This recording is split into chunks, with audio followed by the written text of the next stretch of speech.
ಅದಕ್ಕೆ ನಿರ್ಮಲಾ ಸೀತಾರಾಮನ್ ಅವರು, ಕೇಂದ್ರದ ಹಣಕಾಸಿನ ಮಂತ್ರಿಯವರು, ಅವರು ಈ ವರ್ಷ ಮಂಡಿಸಿದ ಬಜೆಟ್ನಲ್ಲಿ 5,300 ಕೋಟಿ ಕೊಡ್ತೀವಿ, ಮತ್ತೆ ಅದನ್ನ ರಾಷ್ಟ್ರೀಯ ಯೋಜನೆಯನ್ನಾಗಿ ಮಾಡಲಿಕ್ಕೆ ಪ್ರಯತ್ನ ಮಾಡ್ತೀವಿ ಅಂತ ಬಜೆಟ್ನಲ್ಲಿ ಹೇಳಿದ್ದಾರೆ. ಆ ಕೇಂದ್ರ ಸರ್ಕಾರದ ಬಜೆಟ್ನ ಆಧಾರದ ಮೇಲೆ ಹಿಂದೆ ಇದ್ದಂಥ ಮುಖ್ಯಮಂತ್ರಿ ಬಸವರಾಜ ಬೊಮ್ಮಾಯಿ ಅವರು ಬಜೆಟ್ ಮಂಡಿಸಿದಂಥ ಸಂದರ್ಭದಲ್ಲಿ ಬಜೆಟ್ನಲ್ಲಿ ಕೂಡ ಹೇಳಿದ್ದಾರೆ 5,300 ಕೋಟಿ ರೂಪಾಯಿನ ಅಪ್ಪರ್ ಭದ್ರಾ ಪ್ರಾಜೆಕ್ಟ್ಗೆ ಕೊಡ್ತೀವಿ ಅಂತ ಹೇಳಿದ್ದಾರೆ.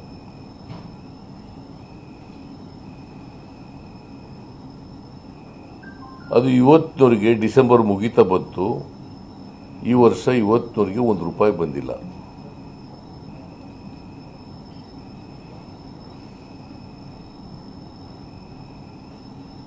ಅದನ್ನು ಕೂಡ ಪ್ರೈಮ್ ಮಿನಿಸ್ಟರ್ ಗಮನಕ್ಕೆ ತಗೊಂಡ್ಬಂದಿದ್ದೀವಿ. ಇದು it is a commitment on the part of the government of India and also the commitment on the part of the previous Karnataka government.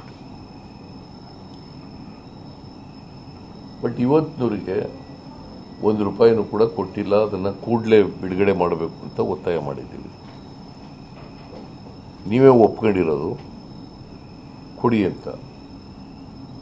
ಅದ್ರ ಜೊತೆಗೆ ಮೇಕೆದಾಟು ಯೋಜನೆ ಇದೆಯಲ್ಲ, ಮೇಕೆದಾಟು ಯೋಜನೆ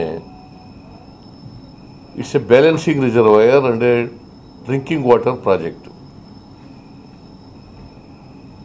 ಮತ್ತೆ ನಮ್ಮ ಬೌಂಡ್ರಿ ಒಳಗಡೆ ಕಟ್ಟತಕ್ಕಂಥ ಅಣೆಕಟ್ಟು ಇದು. ಸುಮಾರು 66 TMC ನೀರನ್ನು ಹಿಡಿದಿಡ್ತಕ್ಕಂಥ, ಶೇಖರಣೆ ಮಾಡತಕ್ಕಂಥ ಒಂದು ಪ್ರಾಜೆಕ್ಟ್. ಸುಮ್ಮನೆ ತಮಿಳುನಾಡಿನವರು ರಾಜಕೀಯ ಕಾರಣಕ್ಕೋಸ್ಕರವಾಗಿ ವಿರೋಧ ಮಾಡ್ತಾ ಇದ್ದಾರೆ ಅಷ್ಟೇ. ಇದರಿಂದ as a matter of fact ಅವ್ರಿಗೆ ಜಾಸ್ತಿ ಅನುಕೂಲ ಆಗೋದು ನಮಗಿಂತ. ಸಂಕಷ್ಟದ ಕಾಲದಲ್ಲಿ ನೀರು ಶೇಖರಣೆಯಾಗಿದ್ದರೆ ಅವ್ರಿಗೆ ನೀರು ಬಿಟ್ಟುಕೊಡೋಕ್ಕಾಗ್ತದೆ, ನಂಬರ್ 1. ಜೊತೆಗೆ ಕುಡಿಯ ನೀರಿನ ಪ್ರಾಜೆಕ್ಟ್ ಜೊತೆಗೆ ಇದು 400 ಮೆಗಾವ್ಯಾಟ್ ವಿದ್ಯುತ್ತನ್ನು ಕೂಡ ಉತ್ಪಾದನೆ ಮಾಡ್ತೀವಿ. ಅಲ್ಲಿ ವಿದ್ಯುತ್ ಉತ್ಪಾದನೆಗೆ ಉಪಯೋಗಿಸಿದಂಥ ನೀರು ನಾವು ಬಳಸ್ಕೊಳ್ಳೋಕ್ಕಾಗಲ್ಲ, ಅವ್ರಿಗೆ ಬಿಟ್ಟುಕೊಟ್ಬಿಡ್ತೀವಿ ನಾವು.